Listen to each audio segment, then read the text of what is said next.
We were just talking about. Have you seen the Bailey Carlin tweet? I fucking hate that Yeah, I kid. figured you did. But I was just He's the saying. worst. I think. Listen, Gaz, if you were, let's just say Gaz should never fuck. Oh, you hired a fucking guy who, on paper, should hate my guts, and he ended up hating your he's guts. a piece of shit. Yeah. Shocker. But Yeah, I talked to Gaz today. It's like you see that he's like, yeah, I mute him actually. That's how much I fucking hate his I have ass. him muted too. there's no good way to do it. But also, I've been in a job where people were getting fired in person, and as soon as the first person. I saw a couple of people saying do it in person. Did he say that? Yeah, his tweet was just like it's inhumane to pipe. He literally is the dumbest fucking cock who's ever. He doesn't know shit about shit. Like 100 people got laid off. Do the math. Like what do you like? You're just gonna sit there dude. They'll be done in a month and a half. Right. And also, and when the first person comes out and goes, "Oh my God, they're firing people," everyone's gonna be on eggshells for the next 2 weeks. By the way, I have an You can't do email it that with way. Erica from last night where we're going to do it this morning. It's like, you know what? If I was getting fired, I wouldn't want to commute into work and then be like, see ya. Yes. So it's like. So there's actually thought. Right. I think people think it was just like fucking email and who cares. But I it's would like, much rather get it the night before, not have to come into work, and like, no. yeah. Yeah. And I mean, the worst.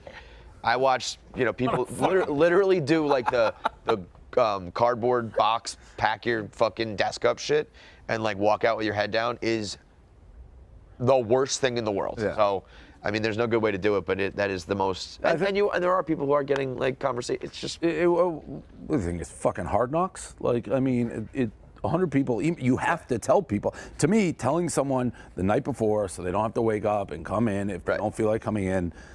It sucks. There's no, what you said, there is no good way to do it, but it's not a discussion of, hey, here's what you can do better. This was a financial layoff thing, and you weren't going to sing for your supper and get your job. Right. Yeah. So It was not like. it's not necessarily like you fuck this up or you fuck that up. It's we have to get back to like a break-even point. I'm shocked that, first of all, Andrew Marchand broke this last night? Like, who it had to be. Yeah. So Is that like a leak or is it had to be a leak. Yeah. I don't know who would leak that. Like, it had to be somebody Erica gave it's like, here's what we're doing, because we didn't decide we were doing it, but it came out pretty quick. It was everywhere. I didn't realize. And it was like pretty dead on. I thought that. Yeah, I didn't read it, so I didn't know it was specific. I thought it was like talking about on the show. You said that's what I thought. We need to make sweet. No, potatoes. it's like 25%. Like and it's like coming tomorrow. It knew when we were doing it, and I think we moved it up because once I started talking about it a lot, which I was, so nobody should have been surprised. And I was even saying the numbers, and I've seen some people do the math. It's like Dave's saying 10 to 12 million. They're saying 100 people. If you average 100K per salary, the math is adding up to what he's been saying from the jump. So it shouldn't be overly surprising, but. Somebody told him it was happening now. Right. We didn't know it was happening until it was like. Was it not planned until last night? No, we knew it was happening, but we moved it up. Originally it was gonna like be I think we were going to do it next week, September 7th. That's what I mean. Was it done? September today? 7th. Right. Last night. Originally it was gonna be September 7th, and then I think the thought was like, we already know, everyone knows, we're talking about it, like do it before Labor Day, all that stuff. So, it's easier. And it sucks. To get the Band-Aid off. But again, laying off people is never good. You never want to do it. You remember laying me off? No. Yeah, Federal was gonna fire like 3 times. I was like, I've been laid off from this job, but for financial reasons before. I remember saying you didn't have to come to New York. Is that what you're referring to? No. Well, I was actually living in New York at the time. It was like 2011. This was when he was making like $500. I was making $500 a month, and you're like, I can't afford to keep it. It was tight. It was tight. I've been stuck around. I've been there. The thing that we've said a million times, this wasn't a fault of anybody. The company changed hands, and I said it in our company meeting. We're in a world that you're competing against other gambling companies who have yet to turn a profit, are losing hundreds of millions of dollars. So losing 10, 12 million is nothing. It's the marketing. What was that? Joey. Joey just asked if anyone wants to buy drugs. Totally different vibe now. It's where we got to get back to, like, we never would have hired all those people. Right. In That's the thing. The original world. It's like those people don't.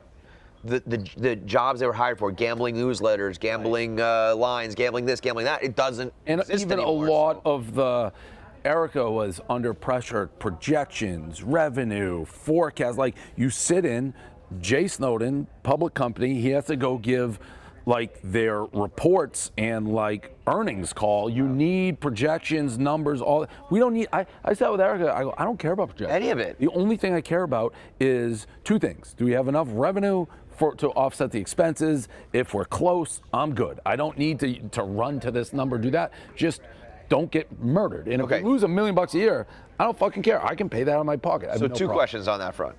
One is a general question we were just saying, like, in general, I might sound stupid here, but like, why is the business world so focused on revenue usually other than, why is it not profitability? Because the general philosophy, let's use DraftKings as an example, who's losing a lot. Their revenues, the thought is, and it could vary for other companies, but in the gambling world, that you will have, they have market share, their revenues are growing, that's top line money coming in, and as they continue, they'll be able to take down their expenses, so the revenues will stay high, all the cost will go down, and they have all this. What, like layoffs and shit, or like why are the costs? Marketing and expenses. Oh, just like once you're established. Base is built. Will it though? I feel like that's just going to be an arms race forever. Well, like the day that FanDuel stops, their stock has started to go up because they've started to exhibit that they're pulling their costs back, but they're staying. And people like they're going to have all this market share. Got it. So they're not just going to make a couple million; they're going to make tons. Got it. So like someone said the other day, I don't know that Uber has made money. Right. Yeah. I think last quarter. So but then it's like, okay, you have 10 years or whatever of not making money, but the revenues are going up. You pull it back, suddenly you have explosive. And that's all growth. All because you had like a lot of high net worth people who are willing to put money in and sit around for 10 years and not make money. So, and then you do correct. Yeah. So all of them were like kind of taking a loss in the beginning. VC, private equity, all that. They're investing in, I don't know, 100 different fucking companies. If like 2 hit it, they're good. Makes up for the other 98 losses. Got it. Second question. Like the WeWork guy who had like 100 companies go bust, and then his one, which still went bust, but it exploded. Yeah. So you are basically CEO, whatever, owner, whatever you want to call it, and you said you just want to run at a break even. Yes. For forever. I'm not looking. You're okay with just obviously not. Profit It's gonna be a lot of work. And profit sharing would help everybody. Yeah. No. I still plan on getting this thing. Am I coming up? 2 minutes. I'll keep coming back and forth. My pick's gone. Getting this break even, sustainable, and then going back to not being as involved. Like I'm not giving up my life. I've been doing it for 20 years.